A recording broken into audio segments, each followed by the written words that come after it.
될 수 있도록 하나님께서 함께하여 주시옵소서. 우리가 드리는 예배가 정말 우리가 정결한 마음을 담아 주님 앞에 깨끗하게 드리는 예배가 될 수 있도록 하나님 우리와 함께하여 주시옵소서. 감사드리며 예수님의 이름으로 기도드렸습니다. 아멘. 다 같이 일어나셔서 찬양하도록 하겠습니다.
내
할렐루야. 주님의 이름으로 환영합니다. 우리 비록 멀리 떨어져 있지만 마음은 항상 가까이 계시죠? 우리 서로 인사 나누겠습니다. 사랑합니다. 축복합니다.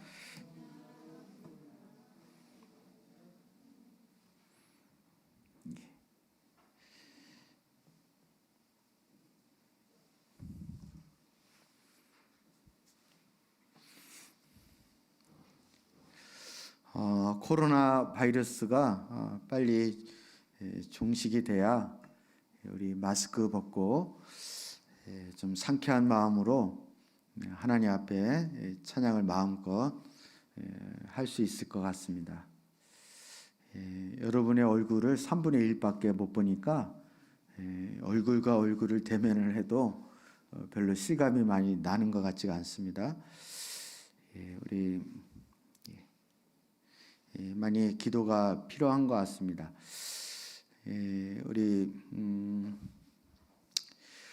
위기가 또 하나의 기회가 되어질 수 있지만 지금 우리 한국뿐만 아니라 세계적으로 특히 우리는 뭐 경제적인 그런 부분도 물론 기도하고 염려를 해야겠지만 특별히 우리 영적인 부분에 우리 더욱더 중요한 기로에 서 있지 않나 이런 생각이 듭니다. 그래서 믿음이 연약한 분들은 더 급속도로 그 영적으로 어두워지고 또 힘들고 어려울수록 하나님을 찾는 분들은 더 믿음으로 견고하게 서는 때가 오리라고 믿습니다. 특별히 영상 예배도 제대로 못 드리시고 또 기도의 자리로 나오지도 못하는 우리 목원들, 특별히 우리 목자분들이 깨어서 정말 기도하셨으면 좋겠고요. 또 그분들을 영적으로 이렇게 믿음이 이렇게 다운되지 않도록 또 주님을 떠나지 아니하도록 각별하게 신경을 많이 쓰셔야 할 줄 압니다. 포도나무 가지가 포도나무에 붙어 있지 않으면 열매를 맺지 못한다 그랬습니다. 다시 말하면 주님의 생명이 이제 열매를 맺지 못하는 이유는 주님의 생명의 자양분을 공급받지 못하기 때문에 그렇습니다. 우리 믿지 않는 자들은 왜 그리스도인들이 그렇게 사회적 거리두기를 하라고 그렇게 당부를 하고 그렇게 호소를 하는데도 불구하고 굳이 모이려고 이렇게 애를 쓰냐 이렇게 비난하는 사람들도 있지만 그분들은 신앙을 잘 몰라서 그렇습니다. 우리는 주님과의 관계가 단절이 되어지고 소홀해지면 우리 영적으로 죽기 때문에 그렇습니다. 이것을 우리는 다시 회복하기 위해서는 때로는 우리가 환경과 여건도 극복을 해야 하고 그것에 필요한 대가를 지불해야 한다면 그것이 돈이든 우리의 심지어 목숨까지도 하나님 앞에 내놓을 수 있는 그런 각오가 되어 있는 사람이 바로 우리 그리스도인이라는 사실을 우리 기억을 해야 됩니다.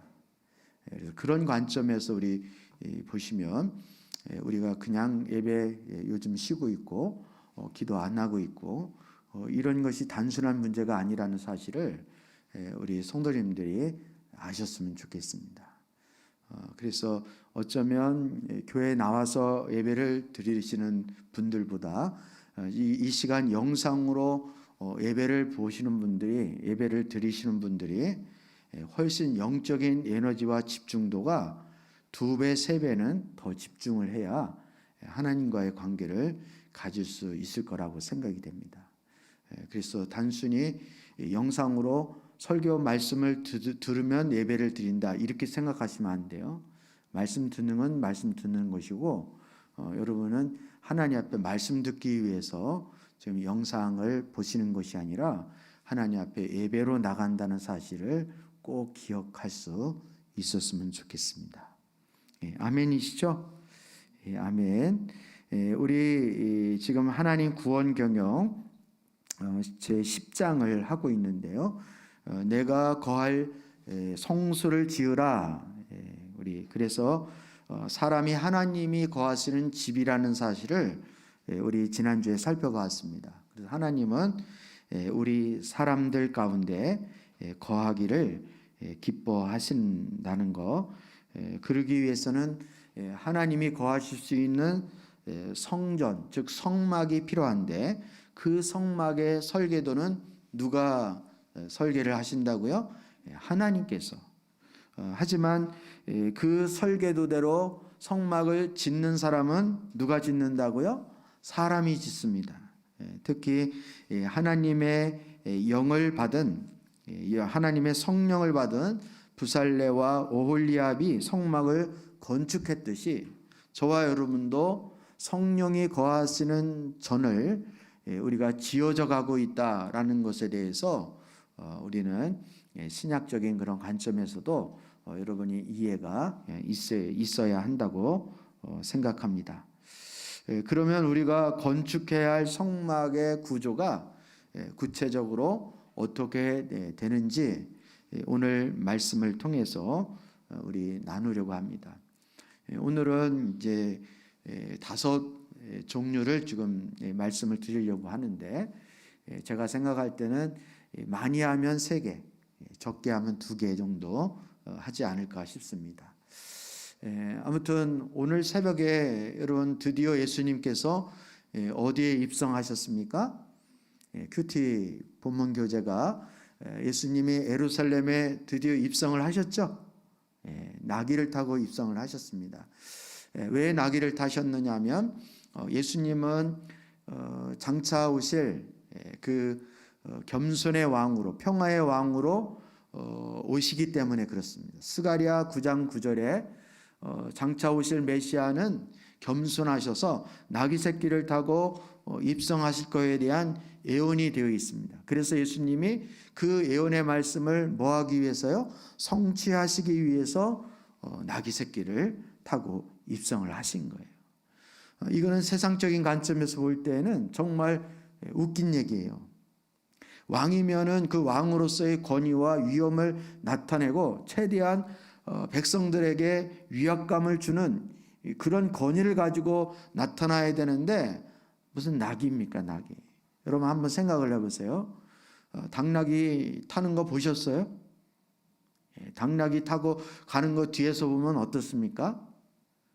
저는 개인적으로 볼 때 되게 웃기던데, 당나귀가 그냥 쫄랑쫄랑쫄랑 이렇게 막 이렇게 걷는 모습을 보면 그게 왕으로서의 어떤 채통을 나타낸다, 이렇게 말하기는 좀 힘들 것 같아요.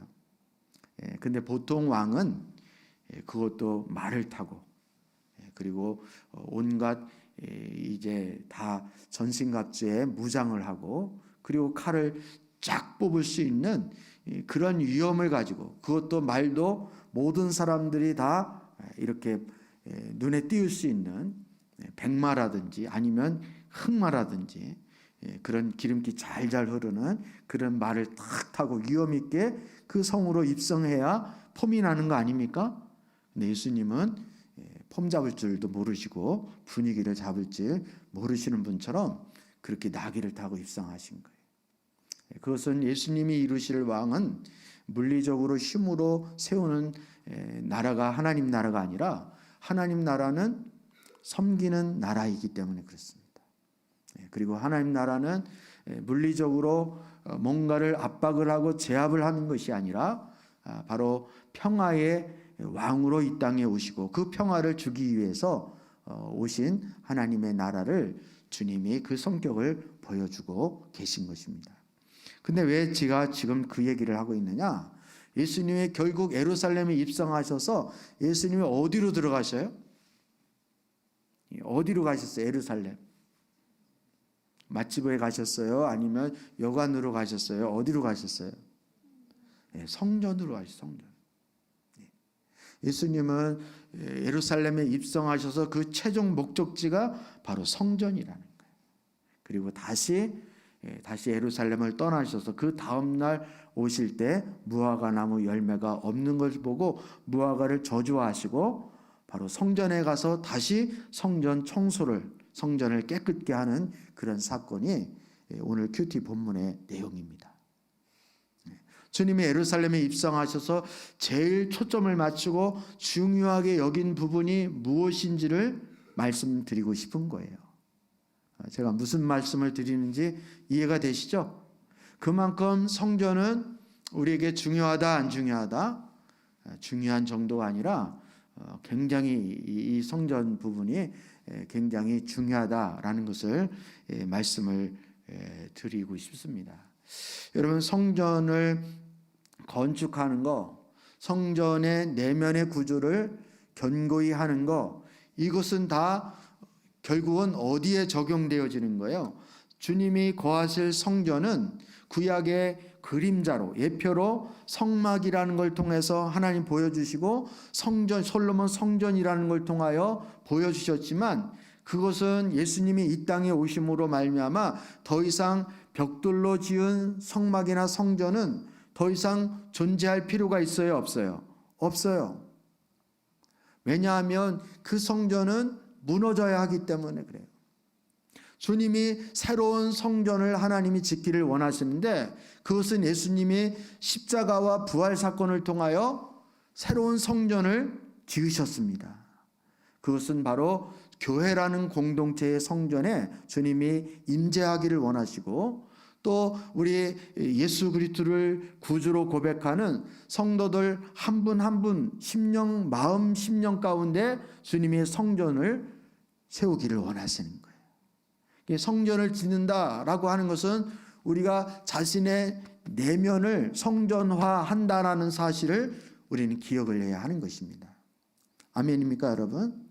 그래서 구약의 성전이 이렇구나라는 걸 여러분이 그냥 이론적으로, 지식적으로 그냥 막 깰 정도로 그렇게 막 줄줄줄 설명을 할 수 있는 그런 지식적인 것이 있다 하더라도, 실제로 내 내면에 성령이 거하시는 전으로 내가 세우지 못한다면, 그 성전이 되어지지 못한다면 우리는 아무 의미가 없다, 이렇게 말씀을 드릴 수 있습니다.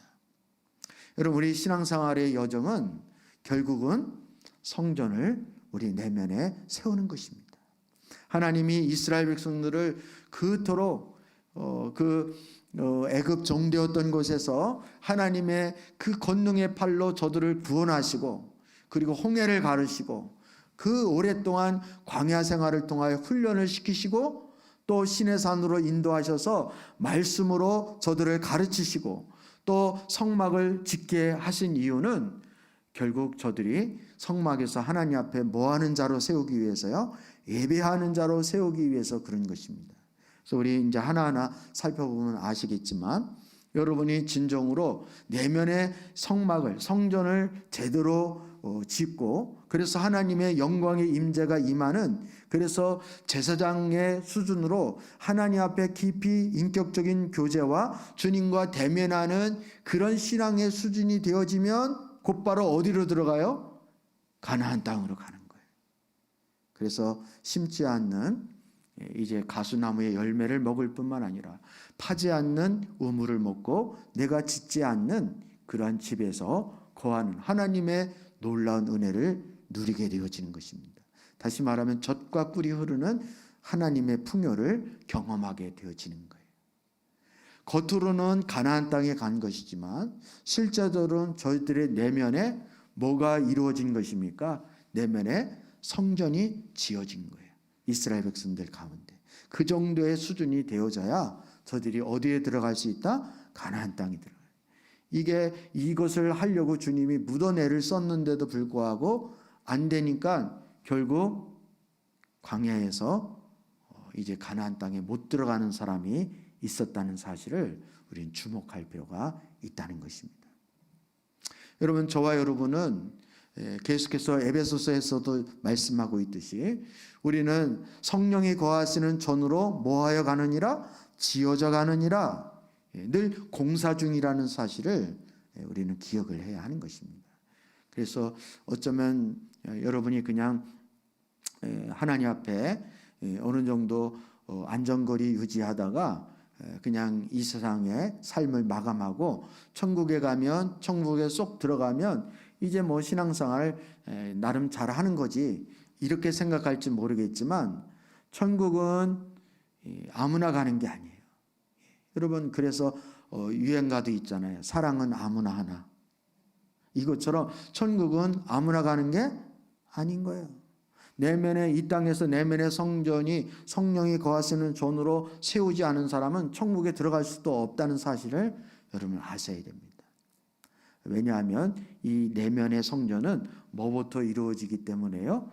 이 구원부터 이루어지기 때문에 그래요. 그 첫 번째가 내면의 성전의 첫 관문이 뭐냐면 성전의 문입니다. 성전의 문. 예. 성막으로 들어가는 일은 무엇을 의미합니까? 예. 여러분 성막으로 들어가는 문은 오직 한 문 하나밖에 없어요. 근데 여러분이 그 오산인가요? 평택인가요? 어디예요? 우리 그 성막 이렇게 실제로 이렇게 했던 그 기도원의 우리 성막 그 가봤잖아요. 근데 여러분이 실제로 이제 가보신 분도 계시고 안 가보신 분도 계실 터인데 이제 안 가보신 분들 나중에 또 가볼 것을 좀 기대하시기를 바랍니다. 실제 보면 그 성막의 문이 좀 넓은 것 같아요, 좁은 것 같아요. 문이 박명수 집사님 가보셨죠? 넓어요, 좁아요? 넓다 그러세요. 넓죠? 그것은 뭐를 의미하냐면 하나님이 한 명이라도 주님의 마음이 거기에 그 담겨져 있는 것입니다.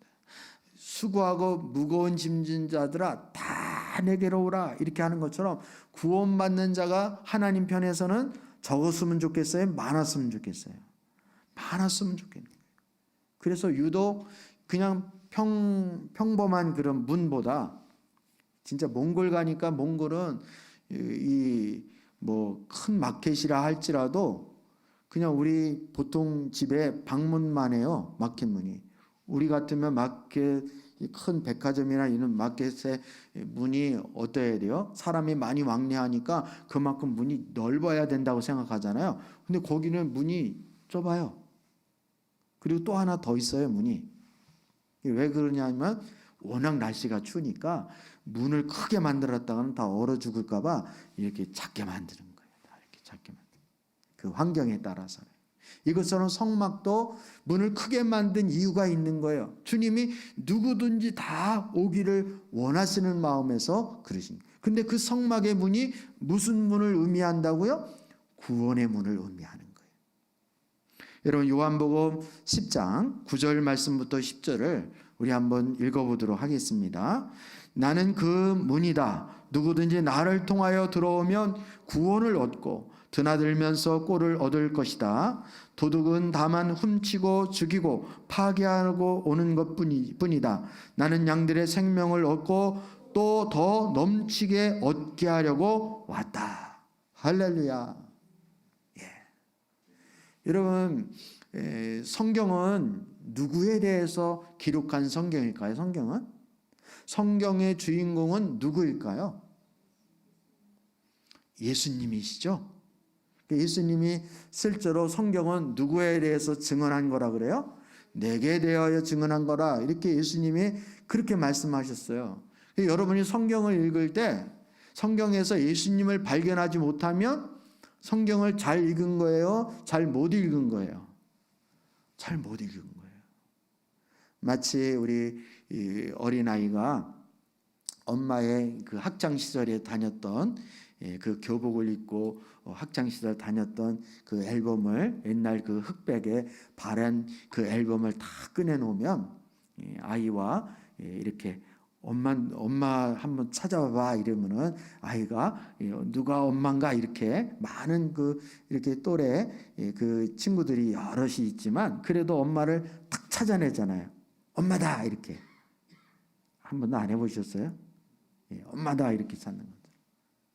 이것처럼 우리는 성경을 읽을 때 아이가 엄마를 앨범에서 찾아내듯이 누구를 찾아야 돼요? 예수님을 찾아야 되는 거예요. 예수님을 찾아요. 그래야 여러분의 성경을 제대로 읽는 거예요. 성경을 읽는데 예수님을 발견 못했다. 그러면 성경을 잘못 읽은 거예요. 그런데 여러분, 예수님이 가장 많이 나오는 것 중에 하나가, 실제적으로 예수님이 가장 많이 등장하는 것 중에 하나가 어디냐면 이 성막입니다. 성막. 성막. 오늘 본문 말씀에도 주님이 갑자기 나는 그 문이다 이렇게 말해요. 나는 그 문이다 이렇게. 성경에 나는 빛이다. 나는 생명의 떡이다. 뭐 이렇게. 나는 목자다. 선한 목자다. 이렇게 주님이 나에 대해서 이렇게 주님에 대해서 증거를 하시잖아요. 성경에는 예수님에 대하여 직접 예수님이 어떤 분이신가, 나는 참 나무이다. 뭐 이렇게 증거도 하시고, 목자라고도 하시고, 나는 뭐 선생이라고도 하실 때도 있고, 나는 스승이라고도 하실 때도 있고, 주님에 대하여 이렇게 실제로 증거하십니다. 근데 오늘 본문 말씀에서는, 요한복음 10장 9절 말씀에서는 예수님이 느닷없이 나는 그 문이다 이렇게 말씀하셔요. 문이 무슨 예수님이야? 이렇게. 문은 문이고 예수님은 예수님이지? 이렇게 생각할 수 있는데, 예수님이 왜 나는 문이다? 네, 그것도 그 문이다. 왜 그 문은 무슨 문을 얘기하는 걸까요? 바로 구약에 나와 있는 성전의 성막의 문을 얘기하고 있는 거예요. 그러니까 성막에, 이스라엘 백성들이 성막에 들어가려면 하나님 앞에 제사를 드리려고, 즉 하나님을 만나려고 들어가려면 이스라엘 모든 백성이 다 들어가야 되는 거죠. 어느 누구도 예외 없이 이 성막문을 들어가지 않는 이스라엘 백성들은 없었습니다. 다 들어가야 되는 거예요. 그래서 성막 뜰까지는 모든 이스라엘 백성들이 다 들어갔습니다. 번제단까지 들어간 거예요. 근데 그 성막들, 즉 번제단 앞까지 들어가려면 반드시 어디를 통과했어야 합니까? 이 성막문을 통과해야 하는 거예요. 근데 그 성막문이 누구를 가르친다고요? 예수님을 가리키는 것임을 오늘 본문 말씀은 이야기하고 있습니다.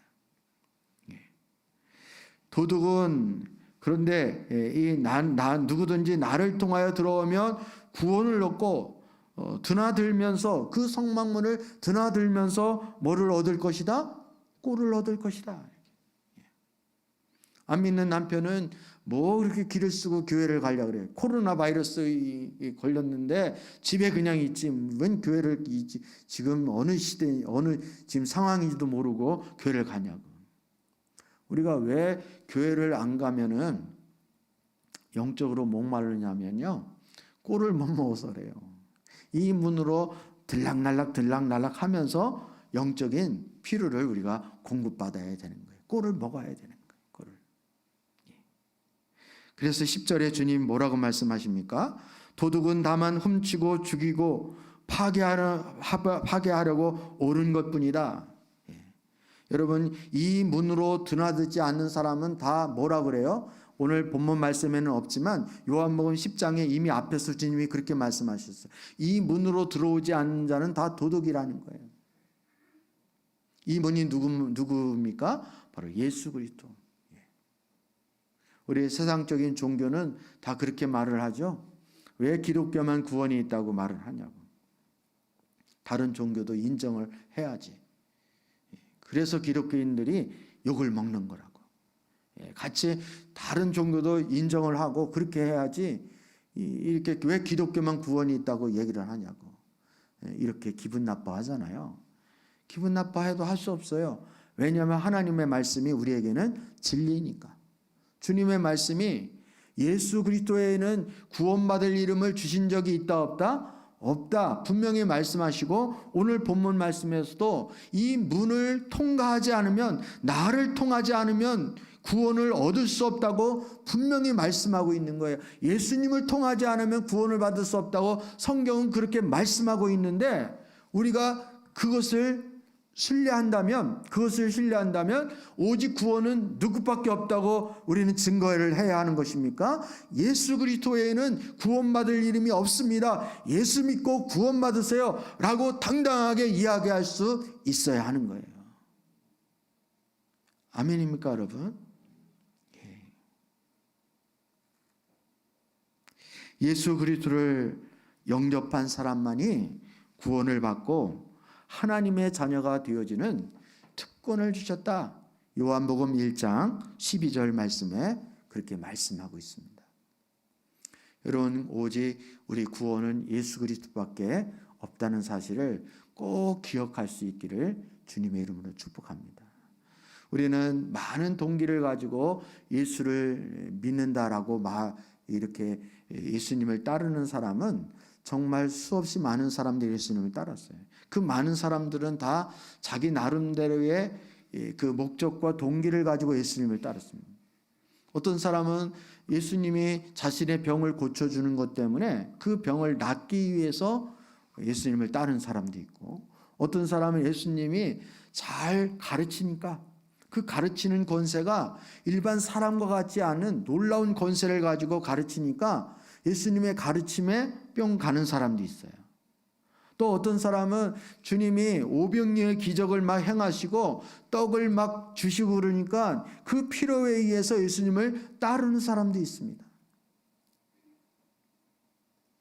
그런데 여러분, 성경에서 예수님이 이 땅에 오신 이유는 바로 요한복음 3장 16절에서 말씀하시는 바와 같이 하나님이 세상을 이처럼 사랑하사 독생자를 주셨으니 이는 저를 믿는 자마다 멸망치 않고 뭐를 주려 오셨다고요?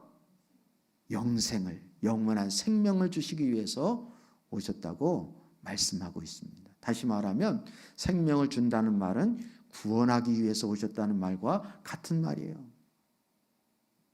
따라서 우리가 예수 믿는 궁극적인 목적은, 그 핵심은 어디에 있다는 것을 여러분 아셔야 돼요. 예수 믿고 구원받는다는 것에 그 핵심이 있다는 사실을 여러분 결코 잊지 않으시기를 주의 이름으로 축복합니다. 근데 우리는 구원받은 거에 대해서는 별로 이렇게 따로 밀어놓고, 주님이 지금 이게 지금 필요한 게 아니라 지금 저에게는 돈이 필요하고 성공이 필요하고 공부 잘하는 게 필요하고 저는 좋은 직장을 얻는 것이 필요합니다. 이렇게만 여기는 거예요. 그래서 이 구원에 대한 감격과 기쁨을 소홀히 하는 거예요. 우리는 다른 거, 예수님께 전혀 다른 것이 응답이 안 되어지고 주님이 우리에게 안 해준다 할지라도 한 가지 예수 믿고 구원 받은 거, 이거 하나만으로도 우리는 충분한 줄 믿습니다. 하나님, 저는 이거 하나만으로 주님께 영원히 감사할 조건이 되어지고, 그리고 제 생명을 하나님 앞에 드린다 하더라도 저는 하나도 아깝지 않습니다. 이렇게 고백할 수 있는 구원의 확신이 저와 여러분 가운데 있어지기를 주님의 이름으로 축복합니다. 이 구원의 확신은 우리 신앙생활에 있어서 이게 첫걸음인 거예요. 이게 성막 들어가는 데 있어서 이 문을 반드시 통과를 해야 성막 안으로 들어갈 수 있는 것처럼, 우리가 구원의 확신은 주님과 교제하는 데 있어서 첫걸음이라는 사실을 여러분이 꼭 기억할 수 있기를 주님의 이름으로 축복합니다. 어쩌면 우리는 이 구원의 확신을 우리 신앙의 첫 순서로 두는 것이 아니라, 우리는 많이 예수를 믿고 또 신앙의 이 수준이, 이 믿음의 수준이 이렇게 높아지면 그때 구원의 확신을 얻을 것처럼 그렇게 생각을 하는 거예요. 여러분, 절대로 그렇지 않습니다. 이 성막의 구주를 보면 이 성막의 문이 맨 처음에 첫걸음이라는 사실을 꼭 기억할 수 있었으면 좋겠습니다. 그래서 여러분이 이 구원의 확신이 없으면 하나님을 만나러 가는 것도, 하나님 앞에 예배하려고 하는 그 마음의 동기도, 그리고 하나님께 대한 사역의 충성도도 헌신도도 이게 될까요? 안 될까요? 안 되는 거예요. 예배에 집중이 안 되고 기도가 안 되고 사역이 제대로 안 되는 이유는 뭐부터 점검을 해야 됩니까? 그 사람이 과연 구원의 감격을 가지고 있는가, 구원의 확신을 가지고 있는가 없는가, 이거부터 점검이 돼야 되는 거예요. 그래서 여러분 전도 폭발에 보면 처음에 질문이 있어요. 당신이 오늘 밤에 예수님이 오신다면 당신은 하나님 나라에 들어갈 구원의 확신이 있으십니까? 이렇게 물어보는 거예요. 있으면 그 증거가 뭐라고 생각하십니까? 또 두 번째 질문이 나갑니다. 근데 잘 없습니다. 그러면 이제 복음을 처음부터 다시 들어야 되는 거예요. 복음에 대해서 들어야 되는 거예요. 저와 여러분이 예배를 드릴 때나 우리 신앙생활 할 때 늘 구원에 대한 확신을 다시 한번 점검할 수 있기를. 이것은 내가 이론적으로 많이 듣는다고 되어지는 게 아니라 이게 성령의 조명이 필요하고 하나님 은혜가 필요한 거예요. 구원은 하나님의 은혜의 선물이기 때문에 그런 거예요. 이거를 여러분이 구하셔야 되는 거예요. 이걸 구하셔야 돼요. 여러분 우리 중고동부나 우리 세례 받을 때 보면은 제가 구원에 대한 부분을 1년에 적어도 한두 번은 꼭 복음을 제시하거든요. 한두 번이 아니죠. 우리 축복 대상자 초청을 해서 새생명 축제를 1년에 2번 하잖아요. 그럼 새생명 축제 할 때 축복 대상자를 초청을 할 때 복음 제시하잖아요. 복음 제시. 그거는 우리 성도님들은 이 말씀은 오늘 축복 대상자로 초대된 분들을 위해서 목사님이 특별히 그분들을 위해서 설교를 하시는가 보다 이렇게 생각할지 모르겠지만 사실은 모든 성도를 대상으로 하는 거예요. 처음 듣는 분은 그걸 통하여 구원의 확신을 얻는 유익이 있는 것이고 많이 들으신 분이라 할지라도 다시 한번 자신의 구원의 고백을 다시 한번 점검하는 그런 계기가 되어지는 것입니다. 그런 의미에서 우리 교회 같은 경우에도 수없이 많이 들어요. 기회만 있으면 이 구원에 대해 강조를 합니다. 근데 세례 받을 때 보면 우리 사랑교회 진짜 지금까지 다닌 거야? 이렇게 할 정도로 얼마나 뭐랄까요? 생소한지 마치 처음 들은 사람처럼 그렇게 반응을 하는 거예요. 제가 얼마나 놀랐는지 몰라요. 우리 중고동부도 그렇고 그렇게. 그래서 이 구원이라는 부분은 이게 이론적으로 지식적으로 이게 듣는다고 되어지는 게 아니구나. 정말 하나님의 은혜가 필요한 것이고 성령의 조명이 필요한 것이구나. 그래서 여러분 우리 자녀들의 구원의 확신을 위해서 우리 목원들의 구원의 확신을 위해서 우리 축복 대상자의 구원의 확신을 위해서 우리는 많이 기도해야 됩니다. 하나님의 은혜가 정말 필요한 거예요. 그걸 위해서 사전에 많이 기도해야 돼요. 뭐 이론 몇 가지를 해가지고 다시 따라해봐. 그리고 질문 몇 가지에서 이렇게 대답할 수 있을 정도 그렇게 되면 통과. 너 구원 받았어. 이렇게 되어줄 수 있는 부분이 아니라는 것을 우리는 알아야 돼요. 여러분 우리가 믿음이 이렇게 뭐랄까요? 퇴보되어지거나 아니면 신앙의 열정이 사라지거나 그리고 신앙의 의욕이 상실되어질 때 반드시 우리가 어디로 가야 하냐면 십자가로 다시 가야 됩니다. 십자가로. 그래서 우리는 처음부터 다시 우리 자신의 신앙을 점검을 해야 되는 거예요. 여러분이 2년에 한 번씩 건강검진 받으시죠? 건강검진 받아서 우리의 건강 상태를 다 이렇게 체크를 하잖아요. 어디가 아픈지 어떤 상태가 어떤지 피도 뽑고 뭐 또 사진도 찍고 뭐 검진도 하고 내시경도 하고 뭐 이렇게 하잖아요. 그래서 그 통계를 보고 건강을 진단하듯이 우리도 복음 앞에 가서 진단을 하는 거예요. 그래서 구원의 확신부터 다시 한번 점검할 수 있는 그런 성도가 돼야 돼요. 그래야 우리 영적으로 다시 회복할 수 있고 그리고 영적으로 우리가 살아날 수 있다는 사실을 꼭 기억할 수 있기를 주의 이름으로 축복합니다. 그냥 단순히 종교적인 의무를 열심히 행하고 나 교회 등록하고 교회 그냥 나오고 있으니까 이런 정도로 만족을 하시면 안 됩니다. 여러분 항상 우리는 내 신앙에 빨간불이 올 때마다 이렇게 불순종이 되어진다든가, 하나님보다 더 사랑하는 것이 있다든지, 또 우상의 요소가 있다든지, 하나님보다 더 우선순위나 가치를 두는 것이 있다든지, 아니면 영적으로 힘이 빠진다든지, 의욕이 없다든지, 기쁨이 없다든지, 이거 다 생명이 떨어진 증거예요. 그러면 우리는 다시 처음부터 내 자신을 점검을 해야 돼요. 그게 목사이든 권사이든 신앙생활을 20년 30년 한 사람이든 예외 없이 누구든지 다 십자가 앞에 가서 처음부터 우리 자신을 점검을 해야 되는데, 그 처음이 구원의 문제라니까요. 여러분 이해가 되셨으면 아멘 한번 해보십시오. 이 부분은 얼마나 중요한 것인지 몰라요. 두 번째는 번제단입니다. 여러분, 번제단. 번제단. 뜰에 있는 성구는 무엇입니까? 또 그 기능은 어떠합니까? 우리 히브리서 9장 22절 23절 말씀인데요. 히브리서 9장 22절 23절 우리 같이 한번 읽어보겠습니다. 율법에 따르면 거의 모든 것이 피로 깨끗해집니다. 그리고 피를 흘림이 없이는 죄를 사함이 이루어지지 않습니다. 그러므로 하늘에 있는 것들의 모형물은 이런 여러 의식으로 깨끗해져야 할 필요가 있지만, 하늘에 있는 것들은 이보다 나은 희생제물로 깨끗해져야 합니다.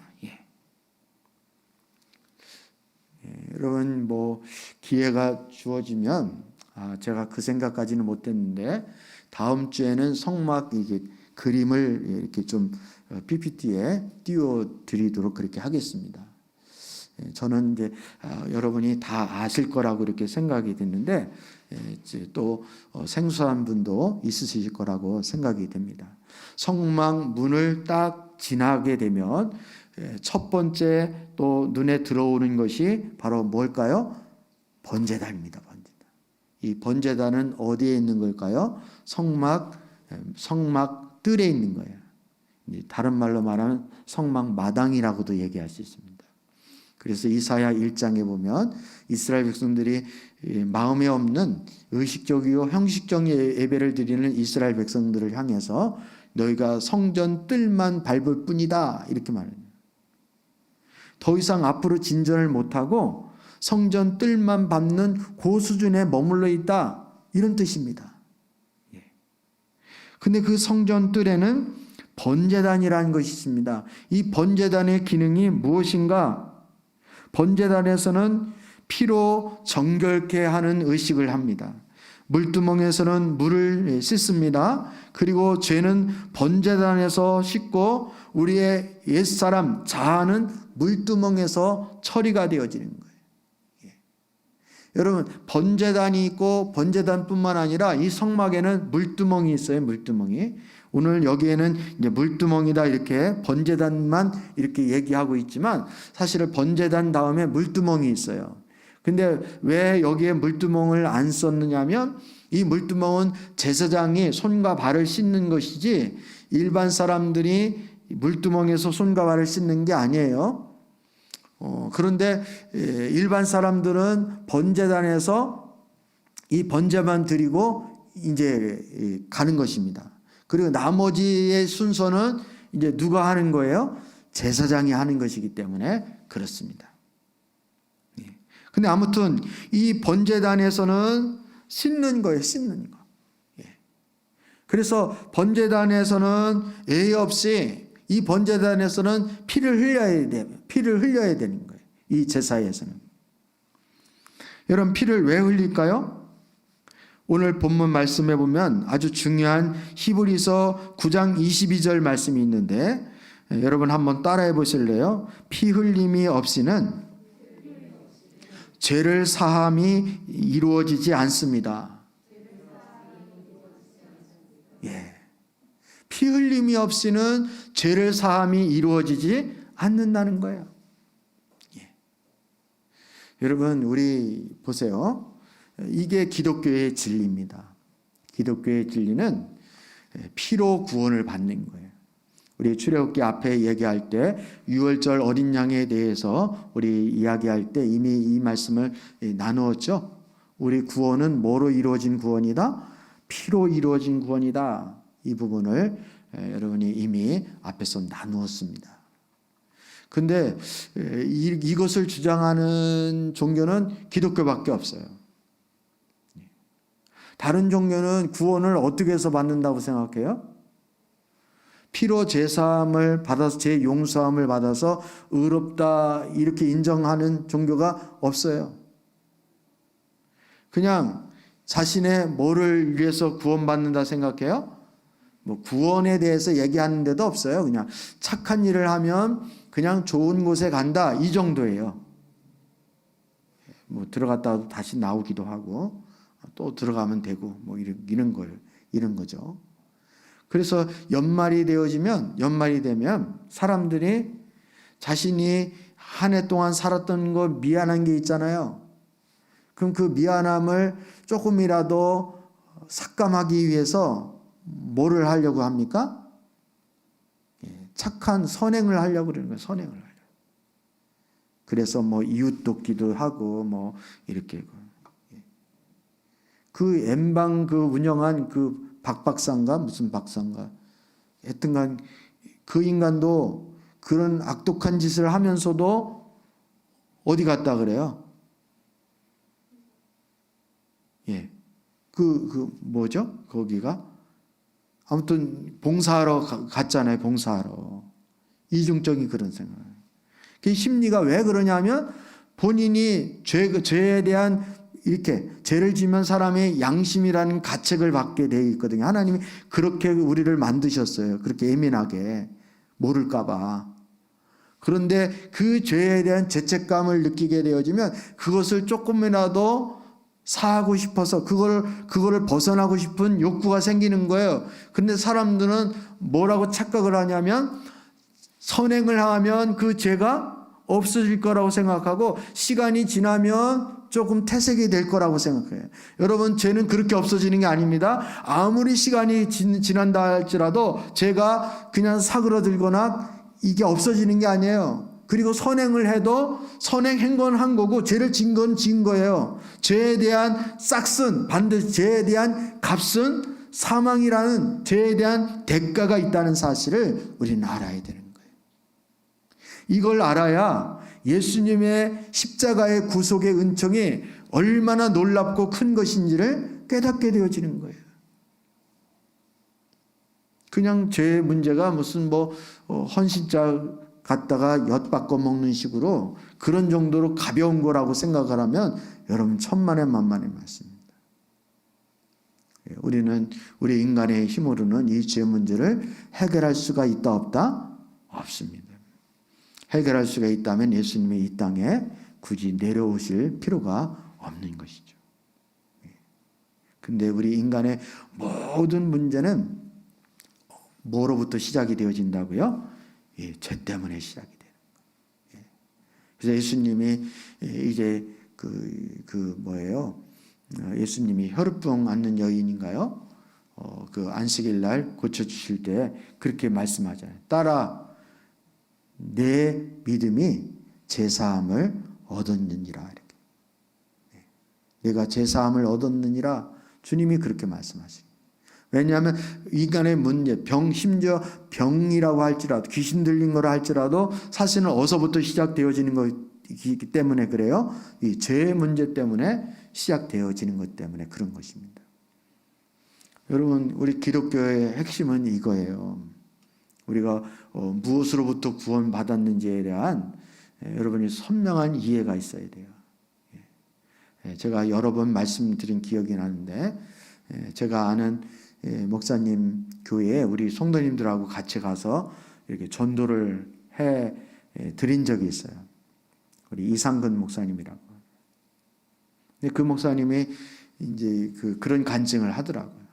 본인이 이제 교회 섬기면서 골목골목 집집마다 다니면서 이렇게 전도를 해봤다는 거예요. 전도하면서 전하기를 예수 믿고 구원받으세요. 이렇게 예수 믿고 구원받으시라고. 그러면 사람들이 어떻게 반응을 하냐면 나 안 받을래요. 이렇게. 아니 구원 받으라는데 안 받는다는 거예요. 그러니까 우리가 말하는 구원은 예수 믿고 죄의 종로로 타던 우리의 영적인 상태에서 예수님으로부터 죄 용서함을 받고 속죄함을 받아서 하나님의 자녀로 구원받으세요. 이런 의미로 복음을 전하는 건데, 사람들은 구원이라는 의미를 돈이 없는 사람은 예수 믿고 돈 많이 버세요. 그리고 몸이 아픈 사람은 예수 믿고 빨리 건강하세요. 이런 정도로 생각을 한다는 거예요. 그래서 나는 지금 돈도 뭐 이렇게 많이 있는 건 아니지만 그렇게 뭐 구걸할 정도로 있는 것 필요한 것도 아니고, 건강 우리 식구 그냥 별 큰 문제 없이 그냥 건강하게 아이들 학교 잘 다니고 남편 직장 다니니까 나는 기도 안 해도 되고 난 구원 안 받아도 돼요. 이런 식으로 생각한다는 거예요. 그런데 우리 기독교에서 말하는 구원은 바로 우리가 돈으로부터의 구원도 아니고 건강도 아니고 지식으로부터의 구원이 아니라, 우리 기독교에서 말하는 구원은 죄로부터의 구원이라는 거예요. 이 문제가 해결되어지지 않으면 우리는 더 이상 하나님 앞으로 한 발자국도 더 앞으로 나갈 수 없다는 사실을 여러분 기억할 수 있기를 축복합니다. 그래서 예수님이 하나님 나라가 너희 가운데 임하기 위해서는 예수님의 첫 번째 메시지가 뭔지 아시죠? 그리고 세례 요한의 첫 번째 메시지가 뭡니까? 회개하라, 천국이 가까웠느니라. 예수님의 첫째 메시지도 회개하라, 천국이 가까웠느니라. 우리는 하나님 앞에 나갈 때 다른 어떤 재물을 가지고 나가는 것도 아니고 우리의 선행의 어떤 착한 행실의 공로를 가지고 하나님 앞에 나가는 것이 아니라, 누구든지 하나님 앞에 나가려면 뭐가 전제되어져야 한다고요? 이 번제단을 통과해야 되는 거예요. 다시 말하면 예수님의 보혈의 피로 속죄함을 받아야 되는 거예요. 죄를 자백하고 고백하고 회개하는 것이 먼저 되어져야 하는 거예요. 그래야 하나님과의 관계가 여기서부터 시작이 되어지는 것입니다.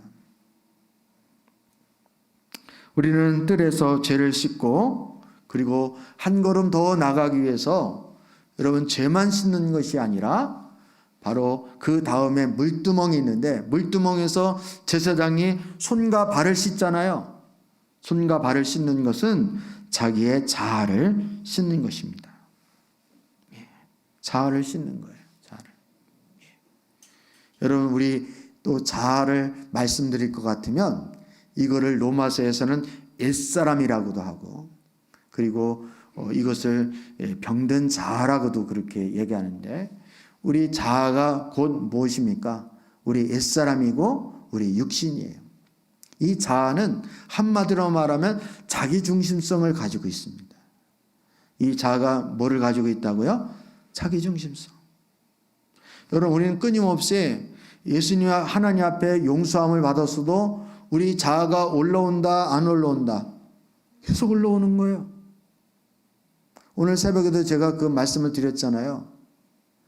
아니, 예수님이 왜 멀쩡한 남의 나귀 새끼를 끌고 오라는 거예요? 그런 무례한 짓이 어디 있습니까? 주님이 도둑도 아니고 그걸 또 본인이 직접 하시는 것도 아니고 제자들에게 또 시키시네. 가서 남의 어디 가면은 한 번도 타보지 않는 나귀 새끼가 있는데 그거 끌고 오라는 거예요, 주님이. 아니, 우리 상식적으로 얘기하면 주인을 찾아가서 먼저 양해를 구하고 우리 주인, 우리 선생님께서 이거를 쓰시려고 한다는데 좀 빌려줄 수 있습니까? 이렇게 양해를 구하고 그렇게 가져오라고 해도 될 텐데 예수님은 그렇게 안 하시는 거예요. 무조건 가져올. 그리고 또 주님은 아주 간단해요. 주님은 간단하게 말씀하셔요. 그 주인이 뭐라 그러면 어떻게 하죠? 그러면은 주가 쓰신다 하라, 이렇게 하는. 마치 암호를 대듯이 주가 쓰신다 하라, 이렇게. 그리고 가져오라는 거예요. 여러분, 이게 이해가 돼요? 근데 우리가 왜 이런 상황이 들어오면 이해가 안 되는 줄 아세요? 우리는 신앙생활을 너무나도 무슨 중심으로 하기 때문에? 자기 중심으로 하기 때문에 그 말씀이 이해가 안 가는 거예요. 근데 우리 신앙이 아예 세팅이 하나님 중심으로 되어 있으면 굳이 자기 부인을 할 필요 없는 그런 상태가 되어지면 그런 말씀이 이해가 돼요, 안 돼요? 되지요. 당연히 되죠. 왜? 우리의 주인은 누구셔요? 어차피 주님이시니까. 우리의 생명의 주도 주님이시고 우리의 재물의 주인도 주님이시고 우리가 나귀 새끼를 기르든 말 새끼를 기르든 우리가 병아리를 기르든 그거 다 누구의 것입니까? 주님의 것이에요. 그 주님이 쓰신다 그러면 쓰시는 거죠. 근데 그게 이해가 안 가는 이유는 우리가 너무나도 자아중심의 신앙을 하기 때문에 자기중심의 신앙을 하기 때문에 그런 말씀을 보면 도무지 이해가 안 가는 거예요. 아멘입니까 여러분? 예. 목사님 토요일 날도 교회 나와야 되고 또 월요일까지 나오고 수요일 날도 수요 예배에 나와야 되고 금요 기도에 나와야 되고 언제 데이트하고 언제 결혼하냐고 주님의 일을 이렇게 하면은 내 시간은 언제 있냐고. 여러분 주인이 쓰신다 그러는데 우리가 주님이 우리를 쓰시면 그것으로 감사한 것이고 그것이면 영광이고 쓰시는 그 자체가 우리의 특권이고 영광인 것이지 그게 불만의 요소가 되어질 수 없는 거예요. 아멘입니까 여러분? 물론 인간적으로는 다 이해가 되죠. 인간적으로는 다 얼마나 피곤하겠습니까? 얼마나 힘들겠어요. 나도 시간을 갖고 싶고 벚꽃 엔딩 요즘처럼 또 벚꽃이 휘날릴 때는 또 가서 데이트도 하고 싶고 또 커피도 마시고 싶고 친구들과 만나고도 싶고 그런 마음이 왜 없겠어요? 근데 하나님의 관점에서 보면 여러분 주님이 쓰시겠다 그러면 다 끝나는 거예요. 왜? 원래 주인이니까. 종이 밖에서 일하고 오는 주인을 식사할 동안에 이렇게 다 식사 수발을 다 들고 그리고 주인이 다 든 다음에 주인 그렇게 하는 게 여러분 주인을 섬기는 종의 자세가 아닙니까? 나 그렇게 수발 들었으니까 월급 올려주세요. 주인 먹을 동안에 나는 하나도 못 먹었잖아요. 막 이러면서 승질을 부리고 막 화를 내고 이거는 종이에요, 안 종이에요? 이거는 주인 행세를 하는 정신 나간 종이 되어지는 거예요. 우리가 하나님 앞에 이런 자세가 필요한 것입니다. 본인이 뭐라는 자세를 가지고 있어야 돼요? 항상 주님을 섬기는 종의 자세를 가져야 돼요. 신부는 하나님의 아들이 하나님의 자녀이고 하나님의 아들, 딸이지만 우리의 주님을 향한 우리의 자세는 항상 종의 자세를 가져요.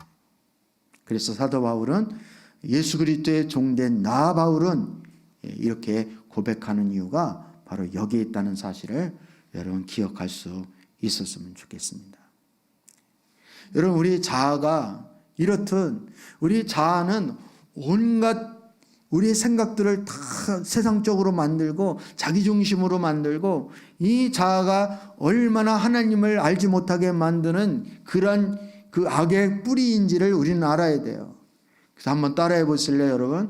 죄가 있는 곳에는 항상 자기중심성이 있습니다.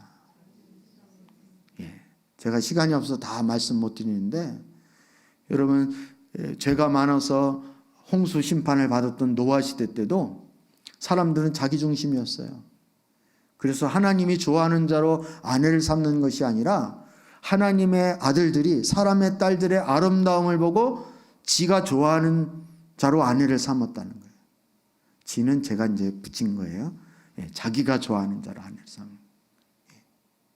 그리고 여러분 또 제 대표적인 것이 사사시대라고 말할 수 있잖아요. 사사시대는 이스라엘 역사 중에서 왕이 없던 시대라 무정부 상태이고 엉망진창의 시대가 사사시대예요. 근데 사사시대를 대표로 하는 말이 뭔지 아세요? 왕이 없었으므로 자기 오른소견대로 살았더라. 이것을 우리 아이들 용어로 말하면 지 멋대로 사는 거예요. 지 멋대로. 왕이 없는 게 아니에요. 왕이 하나님이셔야 되는데 자기가 왕이니까 자기 소견대로 사는 거예요. 이렇게 항상 죄가 제일 많은 곳에는 자기중심성이 있는 거예요. 이스라엘 백성들이 바벨론 포로로 잡혀가는 것도 유다 백성들의 죄 때문에 그런 것이죠. 근데 유다 백성들이 바벨론 포로로 잡혀갈 때 활동했던 선지자가 누굽니까? 에레미야에서도 성령이 뭐라고 말씀하십니까? 에레미야 시대 때 대표적인 특징이 이스라엘 백성들이 두 가지 악을 행했다는 거예요. 하나는 생수의 근원 대신 하나님을 버리는 것이고, 두 번째는 터진 웅덩이를 파는 것인데, 그 웅덩이는 물을 저축하지 못하는 터진 웅덩이라는 거예요. 자기 스스로 웅덩이를 파는 거예요. 자기 하나님에게는 인생을 걸 수 없다는 거예요. 하나님의 자원으로는 더 이상 하나님을 못 믿어서 주님의 자원을 신뢰하지 못한다는 거예요. 그래서 내 살궁리 내가 해야 되겠다는 거예요. 그래서 스스로 웅덩이를 파는 거예요. 스스로 지가 웅덩이를 파는 거예요. 자기 중심성 때문에 그런 거예요. 여러분, 자기 중심성에 빠지면 절대로 하나님을 믿지를 못합니다. 하나님을 신뢰하지 못하는 거예요. 그래서 믿음으로 살지 못하는 이유가 바로 자기 중심성이 있는 거예요. 우리는 그래서 끊임없이 자기를 부인하고 자기 십자가를 지고 예수님을 따르는 자가 되어지는 것입니다. 여러분, 자기 부인이 이렇게 중요한 거예요. 우리는 성막들에서 죄를 씻고 그리고 물두멍에서 자아를 씻습니다. 이러한 성막에 나가는 예배 생활의 반복을 통해서 우리의 인격 속에 변화가 나타나고 그리고 성전이 지어져 가는 것입니다. 어떤 분은 왜 예배를 이렇게 많이 드리냐고. 그것도 똑같은 예배. 이렇게 맨날 그렇게 예배를 또 드리냐고. 그거에 대해서 막 승질을 내고 그냥 막 화를 내시는 분들. 또 그러신 분은 또 매일 밥을 드시지요. 그리고 왜 맨날 또 잠을 자는 거야? 잠도 매일 자고. 그리고 또 한 번 코를 막는 것도 아니고 숨을 매일 쉬면서 예배는 또 왜 매일 드린다고 불평을 하는지 모르겠어요. 여러분, 이 매일 반복되어지는 것은 가장 중요한 것입니다. 여러분, 밥 먹는 게 중요해요, 안 중요해요? 중요하죠. 박명수 집사님 중요하죠? 중요하죠. 밥 먹는 거 중요하고 잠자는 것도 중요하고 매일 하는 것 중에 중요하지 않은 게 없어요. 우리의 예배가 왜 중요한지 아세요? 이렇게 반복적으로 드려야 우리 인격 속에 변화가 나타나고 우리에게 진정한 성전이 지어져 가기 때문에 그런 것입니다. 주님은 우리를 그런 구조로 만들어 주신 거예요. 이게 하나님의 놀라운 은혜와 축복이라는 사실을 여러분 깨달을 수 있기를 주님의 이름으로 축복합니다. 우리가 매일 숨쉬지 않으면 살아갈 수 없고, 매일 밥을 먹지 아니하면 살아갈 수 없고, 매일 잠을 자지 않으면 그 불안함 속에서 우리가 정상적으로 호르몬이 나오려면 매일 잠을 자야 하는 것처럼 우리가 매일 예배를 드려야 우리가 하나님과 기도로 호흡할 수 있고, 매일 예배를 드려야 우리가 매일 말씀으로 영의 양식을 먹을 수 있고, 매일 예배를 드려야 주님 안에서 우리 평화를 누릴 수 있다는 사실을 깨달을 수 있기를 축복합니다. 그래서 예배가 중요한 거예요. 예배가 중요해요. 오늘은 여기까지만 하겠습니다. 제가 5가지 중에 많이 해봤자 두 번째까지밖에 못한다고 그랬죠. 예언을 했죠. 아무튼 오늘 이 2가지. 여러분, 우리 내면의 성막을 져야 되는데 그 첫 번째가 뭐라 그랬습니까? 성전 문인 금은, 즉 구원의 확신을 얻는 것이고, 두 번째 번제단과 물두멍인데, 특히 번제단에서는 뭐로 씻음을 얻는 거예요? 피로 구원을 얻는 것이고 죄 씻음을 받는 것입니다. 그리고 물두멍에서 우리는 끊임없이 계속적으로 반복해서 자아를 씻어내야 하는 그런 부분에 대해서 말씀을 살펴보았습니다. 여러분, 우리는 그냥 하나의 이스라엘 백성들이 이렇게 성막을 짓고 광야에서 생활했구나, 이렇게 간단하게 생각할 수 있을지 모르겠지만, 사실은 이 하나하나에 예수님을 통한 하나님의 계시가 있고, 주님께서 그걸 통하여 우리에게 가르쳐 주시고 또 말씀하시려고 하는 하나님의 메시지가 있다는 사실을 여러분 기억을 했으면 좋겠습니다. 이 성막을 통하여 내 마음속에 지어지는 내면의 성전을 다시 한번 점검하고 또 잘 여러분이 지어갈 수 있는 복된 그런 주님의 믿음의 자녀들이 다 되어줄 수 있기를 주님의 이름으로 축복합니다.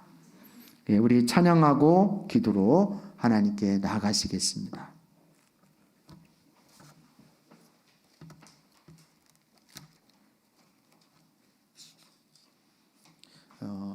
찬양과 경배 173장 거룩한 성전에 거하시며, 이 찬양 가능한가요?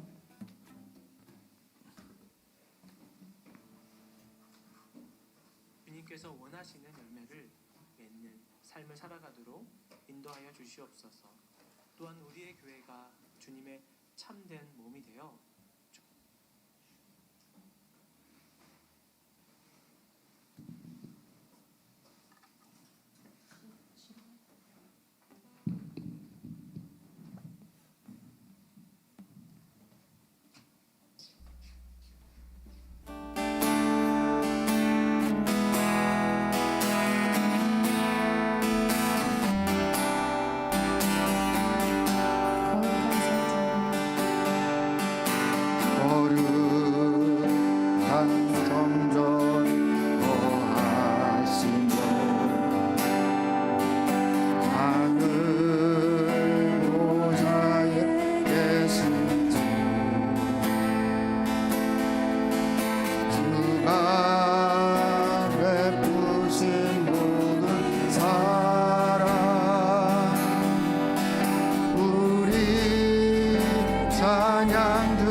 거룩한 성전에 계신 주, 거룩한 성전,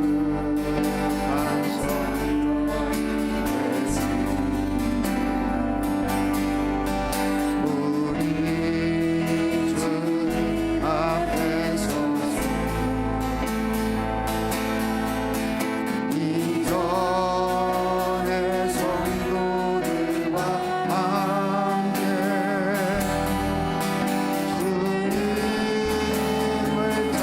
찬양합니다.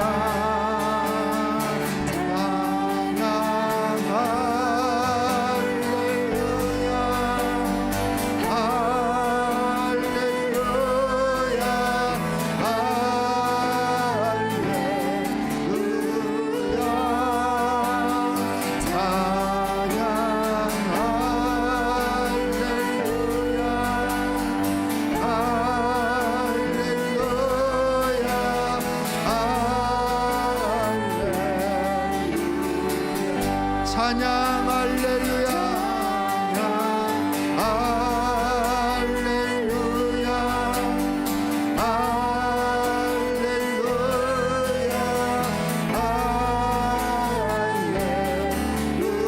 할렐루야. 찬양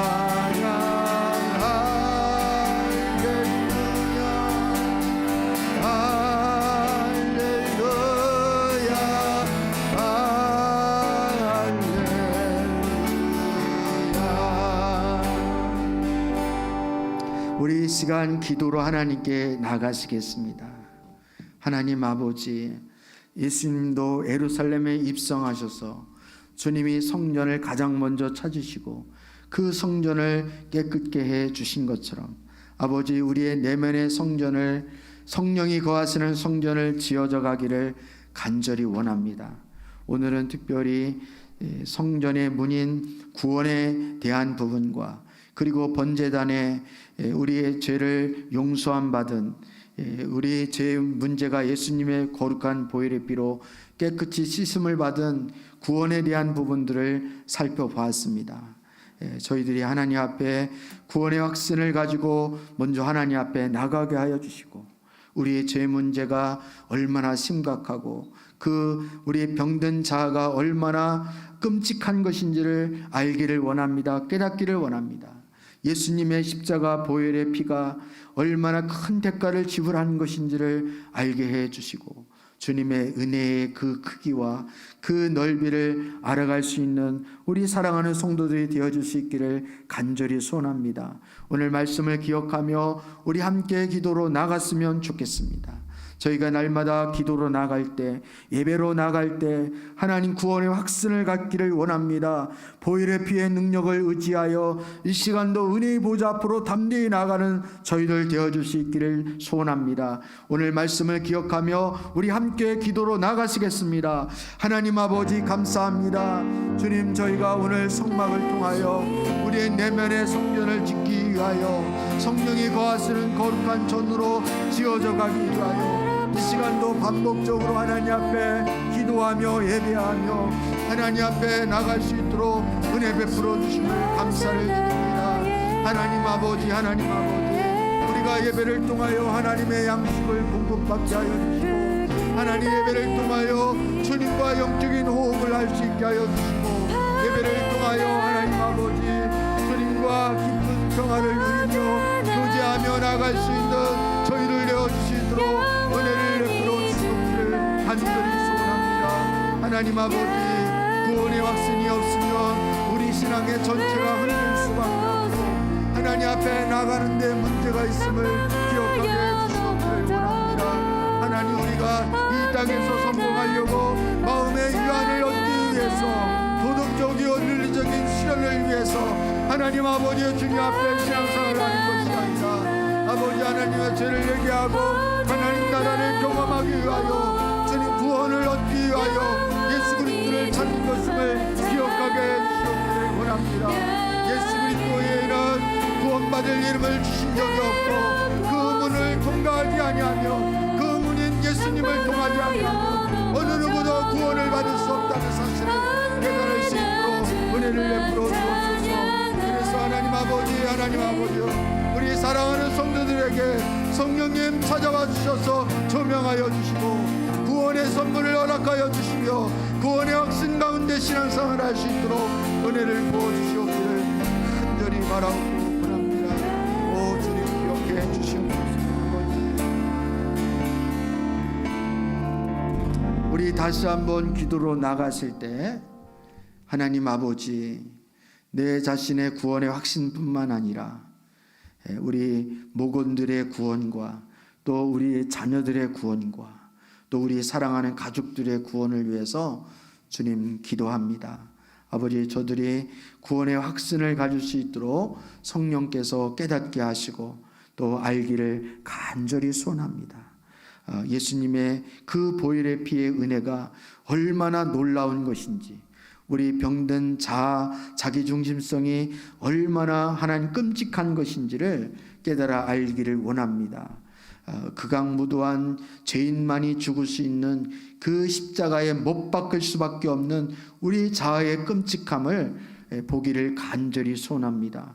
하나님 아버지 우리 사랑하는 가족들, 우리 자녀들, 특히 우리 믿음의 형제들 또 믿음이 연약한 우리 사랑하는 목원들을 주님 기억하여 달라고 우리 이 시간 우리 나뿐만이 아니라 우리 자녀들과 우리 교우들과 우리 믿음이 연약한 지체들의 믿음을 위하여서 구원의 확신을 위해서 이 시간 다시 한번 기도로 하나님께 나가시겠습니다. 살아서 역사하시는 하나님 아버지 우리 사랑하는 온 성도들의 믿음을 주님 기억해 주시옵기를 원합니다. 구원의 확신이 없으면 우리가 하나님 앞에 한 발자국도 더 앞으로 나갈 수 없다는 사실을 기억하게 하여 주시옵소서. 구원의 확신이 있어야 예배도 제대로 드릴 수 있고, 구원의 확신이 있어야 기도도 할 수 있고, 구원의 확신이 있어야 하나님 아버지 우리가 사역도 세상을 사랑하는 것도 다 영적으로 믿음으로 이길 수 있음을 기억하게 해주시기를 간절히 원합니다. 지금도 하나님 아버지 이론적이고 지식적인 구원이 아니라 성령께서 비추어 주시고 깨닫게 해주시는 구원의 확신이 우리 사랑하는 성도들 가운데 역사하여 주시옵기를 원합니다.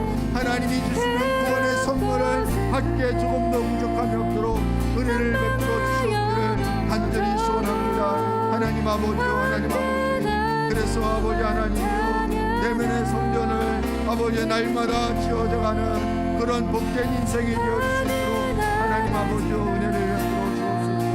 주님, 우리가 역사하여 주옵소서. 아버지 하나님,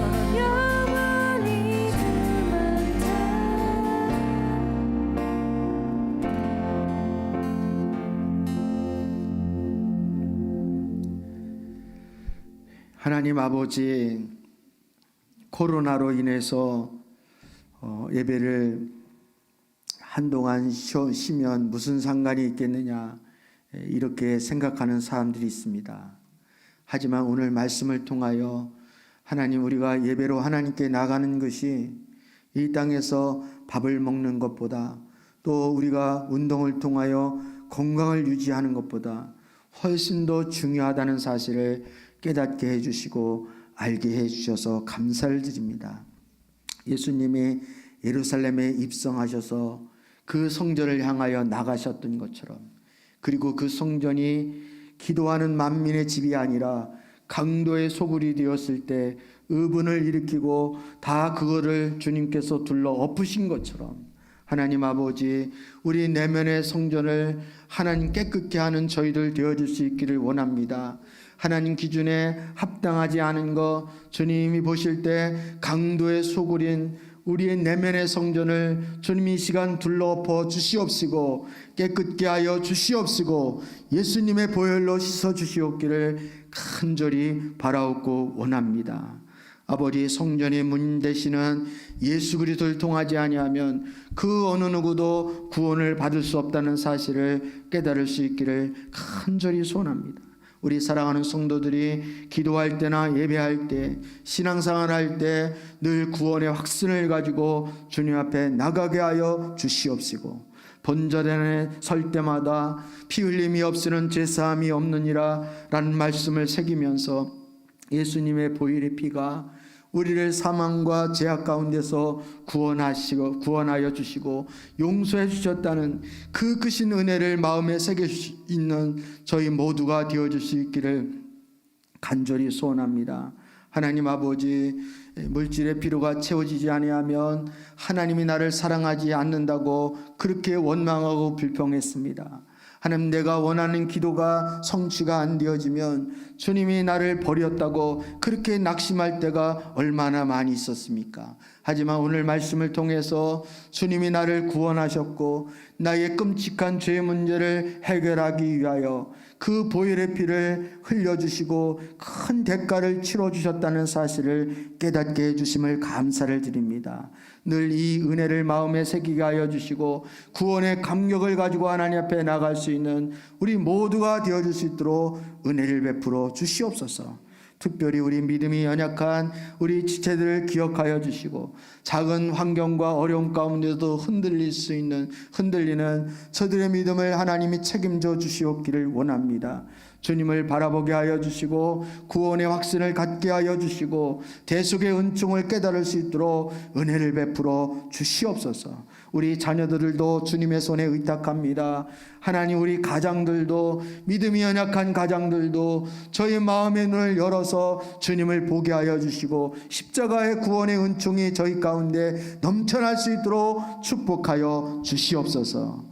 이 나라 이 민족에 하나님이 신음하고 있는 어려움을 기억하여 주시옵시고 특별히 코로나로 인하여 하나님 아버지 두려운 마음들, 또 떨고 있는 저들의 정서적인 그러한 부분들도 하나님이 위로하여 주시옵기를 간절히 원합니다.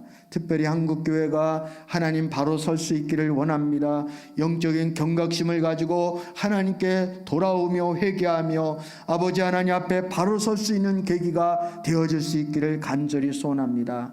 아버지 하나님, 우리가 코로나 바이러스로 인하여 비록 목장 예배는 드리지 못하고 또 실제적으로 하나님 대면하여 같이 식사의 교제를 하지 못한다 할지라도 하나님, 우리가 더욱더 영적인 경각심을 가지고 더욱더 기도하는 자가 되게 하여 주시고 하나님을 찾는 자가 되게 하여 주시옵시며, 예배당에 나와서 하나님 예배하지 못하고 기도하지 못한다 할지라도 하나님과의 관계를 소홀히 하지 아니하고 더욱더 주님과 개인적인 친밀한 관계 가운데 나갈 수 있는 우리 사랑하는 온 성도들 되게 하여 주시옵소서. 그렇게 하실 주님을 찬양하오며 우리 구주 예수님의 이름으로 기도드립니다. 아멘.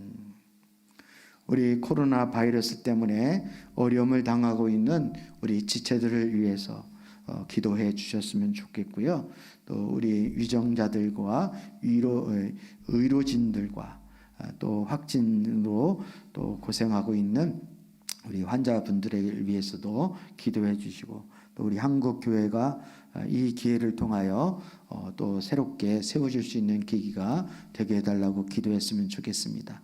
오늘도 이 시간 하나님 앞에 기도하지 못하는 우리 믿음이 연약한 지체들의 믿음을 위해서도 기도해 주셨으면 좋겠고요.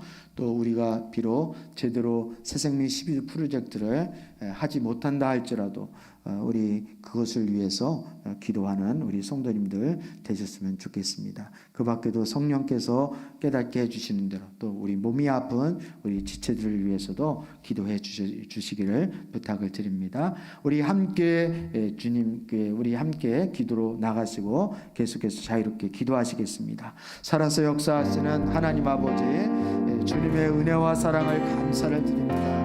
우리 사랑하는 온 성도들이 내면의 성전을 지으며 날마다 반복적인 예배라 할지라도 하나님, 그것을 통하여 하나님 앞에 더 가까이 나가며 우리 자신을 바라보며 성령이 거하시는 전으로 날마다 온전히 지어져 갈 수 있는 저희들의 심령 되어질 수 있도록 은혜를 베풀어 주시옵기를 간절히 바라옵고 원합니다.